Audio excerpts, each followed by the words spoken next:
Evangelho de Marcos, capítulo 10.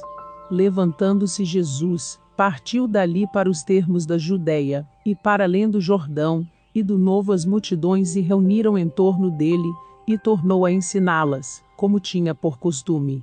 Então se aproximaram dele alguns fariseus, e, para o experimentarem, lhe perguntaram: é lícito ao homem repudiar sua mulher? Ele, porém, respondeu-lhes: que vos ordenou Moisés? Replicaram eles: Moisés permitiu escrever carta de divórcio e repudiar a mulher. Disse-lhes Jesus: pela dureza dos vossos corações ele vos escreveu esse mandamento.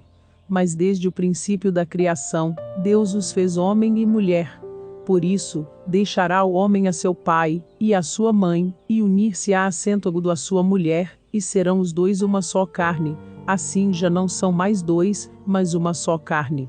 Portanto, o que Deus ajuntou, não o separe o homem. Em casa, os discípulos interrogaram-no de novo sobre isso. Ao que lhes respondeu: qualquer que repudiar sua mulher, e casar com outra, comete adultério contra ela, e se ela repudiar seu marido, e casar com outro, comete adultério. Então lhe trouxeram algumas criancinhas para que as tocasse, mas os discípulos repreenderam os que as trouxeram.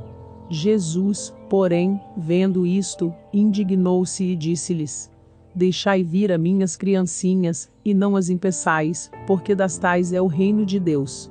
Em verdade vos digo que, qualquer que não receber o reino de Deus como uma criancinha, de maneira nenhuma entrará nele. E, tomando-as nos braços e impondo as mãos sobre elas, as abençoou.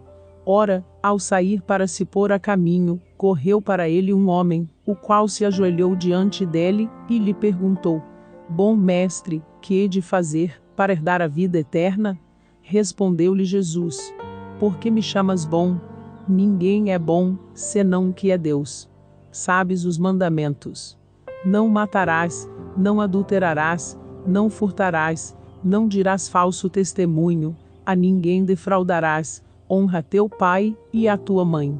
Ele, porém, lhe replicou: mestre, tudo isso tenho guardado desde a minha juventude. E Jesus, olhando para ele, o amou e lhe disse: uma coisa te falta. Vai, vende tudo quanto tens, e dá-o aos pobres, e terás um tesouro no céu, e vem, toma a cruz e segue-me. Mas ele, pesaroso desta palavra, retirou-se triste, porque possuía muitos bens. Então Jesus, olhando em redor, disse aos seus discípulos: quão dificilmente entrarão no reino de Deus os que têm riquezas. E os discípulos se surpreenderam com estas suas palavras.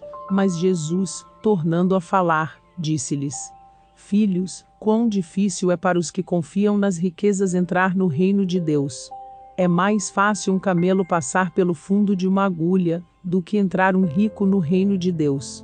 Com isso eles ficaram sobremaneira maravilhados, dizendo entre si: quem então pode ser salvo? Jesus, fixando os olhos neles, respondeu: para os homens é impossível, mas não para Deus, porque para Deus tudo é possível. Pedro começou a dizer-lhe: eis que nós deixamos tudo, e te seguimos. Respondeu Jesus: em verdade vos digo, que ninguém aqui tenha deixado casa, ou irmãos, ou irmãs, ou pai, ou mãe, ou mulher, ou filhos, ou campos, por amor de mim, e do Evangelho, que não receba 100 vezes tanto, já neste tempo, em casas, e irmãos, e irmãs, e mães, e filhos, e campos, com perseguições, e no mundo vindouro a vida eterna. Mas muitos primeiros serão últimos, e os últimos, primeiros. Ora, estavam a caminho, subindo para Jerusalém, e Jesus ia adiante deles, e eles se maravilhavam, e o seguiam atemorizados.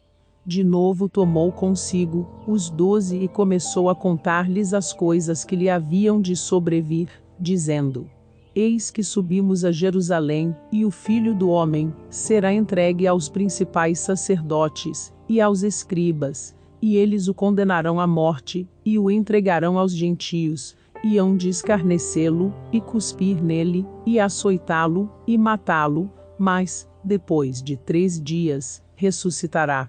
Nisso aproximaram-se dele Tiago e João, filhos de Zebedeu, dizendo-lhe: Mestre, queremos que nos faças o que te pedirmos.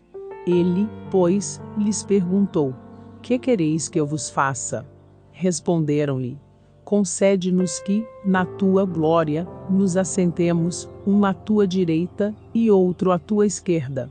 Mas Jesus lhes disse: Não sabeis o que pedis. Podeis beber o cálice que eu bebo, e ser batizados no batismo, em que eu sou batizado? E lhe responderam: Podemos.